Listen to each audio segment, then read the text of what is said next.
Hey, y'all. It's your girl, Diamond Crystal, known as the Gallivanting Grandma, trademarked, coming to you from my first full day here in Tangier, Morocco. Can I please tell you how excited I am to be in Morocco?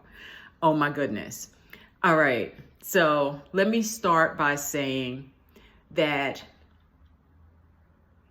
coming to the continent of Africa as a Black person for the first time, I don't care what country your feet hit first.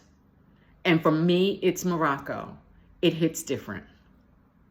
Just knowing that you are in the motherland for the first time is an incredibly overwhelming experience.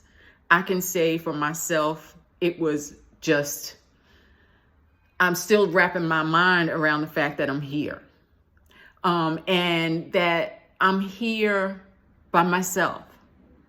And I feel good. I feel wonderful. Let me tell you about the experience coming over. I did a little post up as I was on the ferry yesterday, because as many of you know, if you follow my travels, I spent the last 90 days in the EU. The majority of that time was spent in Portugal, and just what a vibe. I got to explore parts of the country, which was by design, because that was my second time to the country.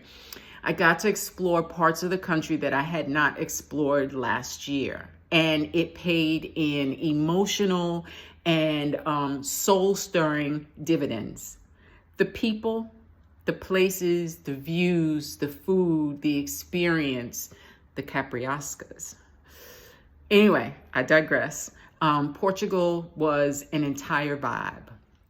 I would tell you to explore areas that are outside of what you see on a norm, like Lisbon and Porto. You hear about those areas. There are other areas of that country that are beautiful, and there's still so much more to explore. So the majority of my 90 days, and they give you 90, you can extend under certain circumstances, but I couldn't do that because I have an upcoming sit here in Morocco next week. So I am here in Tangier after taking the direct ferry. Border hopping at its finest, y'all.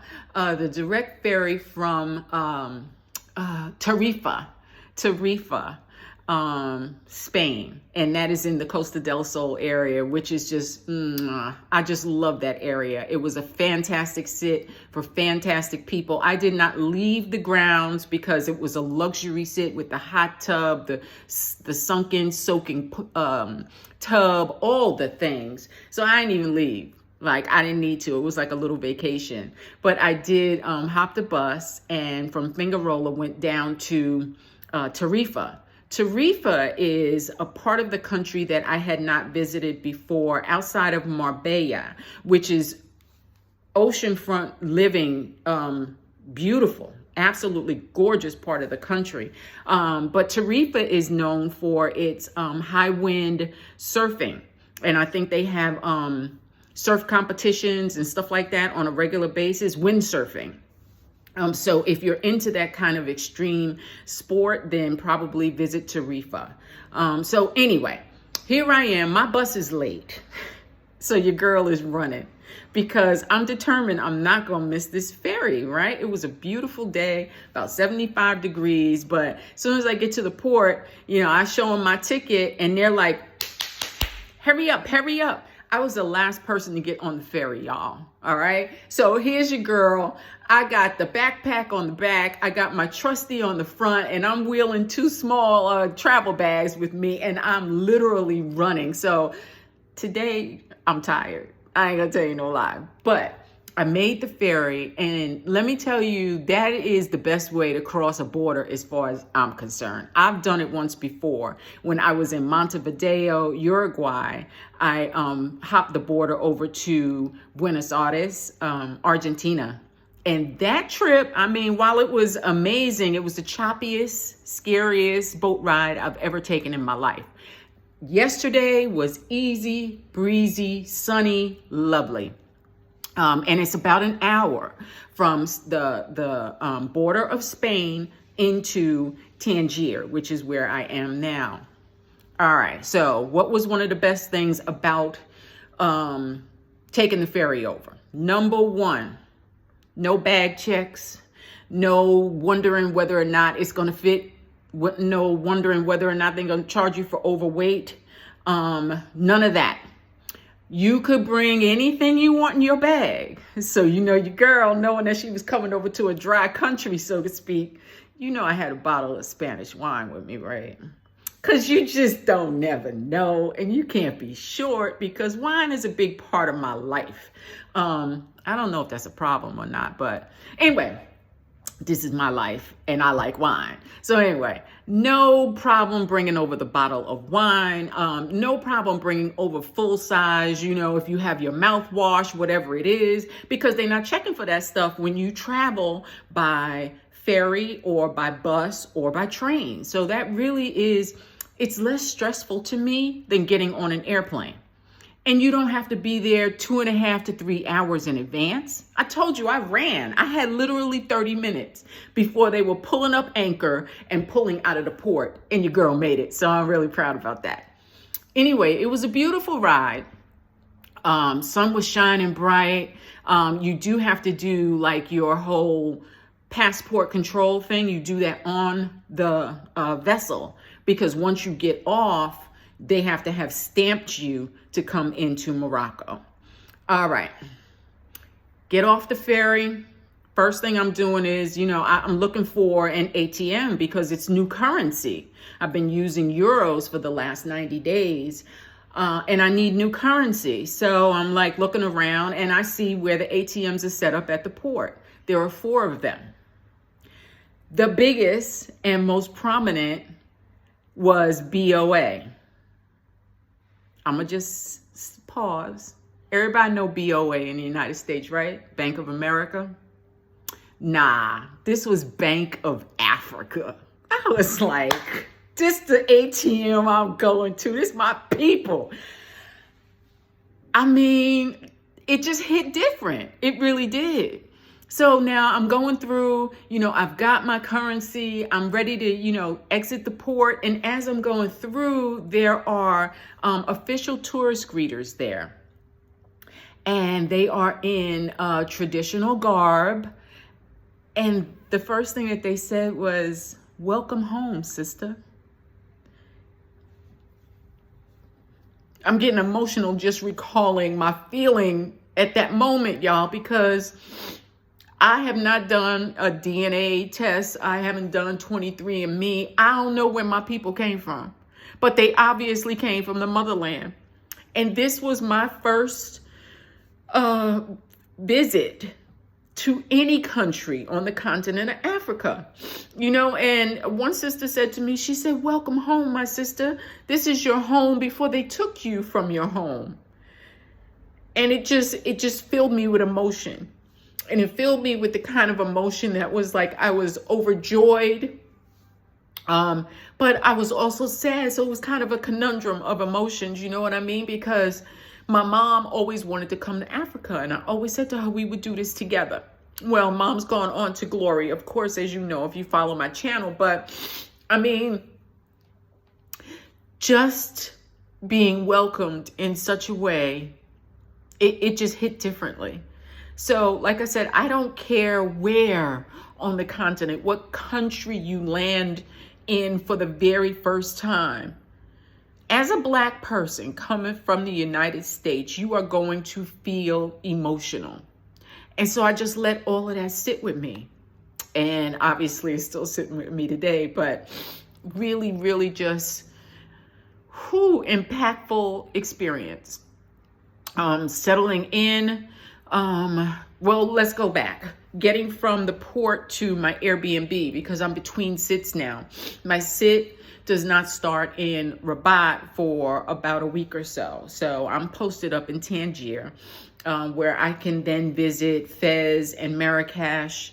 And I'm not really sure whether or not I'll make it down to Casablanca before my sit or on the tail end of my sit. But trust and believe, those are the countries that the cities that I want to visit while I'm in the country of Morocco. So there were two, what am I trying to say? There are two share ride apps. Uber is not here in Morocco. So Careem, Careem, is one that is used here. And the other is Indrive, and that's used in a couple of other countries too. I think I used that in Spain. Indrive, Indrive. And I couldn't get Careem to work for me. So I used Indrive, and from the port to my Airbnb was about the equivalent of $5. Let me also back up and say that the ferry trip from Spain to Morocco was the equivalent of about $35 USD. Great, fabulous way to cross the border. Even if you want to do it for a long weekend or whatever, it's just so affordable. You know, it's none of the usual crap that you got to go through at the airport. And I also was able to bring my wine. Did I say I brought my wine from Spain? They don't check to see whether or not, I mean, they check your bags, I guess, to make sure you don't have any weapons or something. Any, adult pleasure equipment that is not allowed here, just in case. I'm just saying. So went through, my bag check, getting into the port before getting onto the ferry, and then afterwards you still have to go through it. But it's not like take off your outerwear or your shoes or empty your pockets, none of that. It's, again, you're just going through to make sure that your bags are correct. So anyway, getting to my Airbnb was a breeze once I figured out that they used Indrive. That was not a problem. And put my bags down, freshened up, and went down to the marina. That's my happy place, is the water. Driving from the port to my Airbnb, we were along the shoreline, and I'm like, this is the first place I'm going. Settled into a nice Moroccan restaurant down there and had octopus salad. It was good. Y'all know I love octopus. It didn't disappoint. It was done differently. It was a warm octopus salad, and it had potatoes and all different kinds of figs and olives on a bed of lettuce. It was divine. I took a picture. But yeah, I love octopus in every country. So yeah, it's good. It's really good. And today I am resting. After being out last night, I got back to the place probably about 9 o'clock. And it was still nice and warm in the evening. I stopped to pick up a couple of things from the market. So I didn't have to go out today unless I really wanted to. But today is a work day for me. And it's a work day because I'm working for y'all. I'm working putting together all the speakers and all the announcements and all the itinerary for the Sisters Who Sit Wanderlust Wellness Retreat in San Jose, Costa Rica, August 9 through 12. And guess what? I got one space available. Just one. I'm so pleased. You guys have come through, and we're going to have a great time. It's going to be an intimate group of us, and we are going to talk about everything concerning wellness, head to toe, holistic wellness. We're going to pack it in, y'all. And then we also have what I'm calling Soul Food Sunday, where we're going to the Volcanic Natural Spring Spa for the day, and we're going to wrap up with a very, very special Soul Food Sunday dinner, and that's coming in the announcements. Have you take this last reservation, this last spot? It's $150 to secure the space, and the balance is due by July 1st. So go ahead and register. I will drop the link in the comments. We're going to have a great time. I'm busy putting together all of that. And I'm also listening to just some YouTube playlists, because we got to have the music right. We're going to have a little bit of fun. enjoy ourselves, get some movement in different ways. So I am looking forward to hosting each one of you. Now let's talk a little bit about my upcoming birthday. Your girl about to be 62. Yeah, you know what that means, right? That means filing for that unemployment. Oh Lord, please. What kind of slip was that? Filing for my Social Security. My Social Security. Uncle Sam gonna start running me my check. And you know, a lot of people are like, oh man, you're only 62. You shouldn't take it so early. Wait till you're 67. Wait for what? Like, Uncle Sam ain't even got my money invested nowhere. So my money at 62 gonna do more for me in my investment hands and my investment fingers than it could ever do with Uncle Sam. Besides which, 67 ain't promised. 62 ain't even promised. But I'm calling it. 62 is gonna be fabulous. I spent the last 2 birthdays in Mexico. I bought in 60 with my sister tribe there in the Lake Chapala area, and it was all the things. We had the whole restaurant to ourselves. We turned up and we turned out. And last year for 61, my oldest and best friend and I were in Puerto Vallarta with some new sisters who thought it not robbery to come and celebrate 61 with me in Puerto Vallarta. So this year, Mexico is off the table. And y'all know I ain't coming back to the United States. I was thinking maybe visit the Pacific side of Costa Rica. I have not been there. That's an option. That's an option because I'll be in the country, right? So I could extend out and have my birthday there. I don't know. But what do you suggest? I can't come back to the EU, so that's off the table. Panama, I bought in the new year in Panama, so I wouldn't return to Panama for my birthday. So y'all tell me what you think. Where should I go for my birthday? Maybe a cruise or something? I don't know. Put it in the comments. I also posted it on Facebook. So y'all let me know what you think. At any rate, life is really good. I hope life is good for you. I hope that you're living out your dreams, whatever they may be. I hope that if you want to travel, you start traveling. I hope that if you are looking for peace and ease in your life, that you find it, that you actively seek it. And once you find it, hold on to it, because it can be so elusive. Peace and joy. It has to be a concerted effort to maintain it. It's like anything else. You can buy the most fabulous house in the world.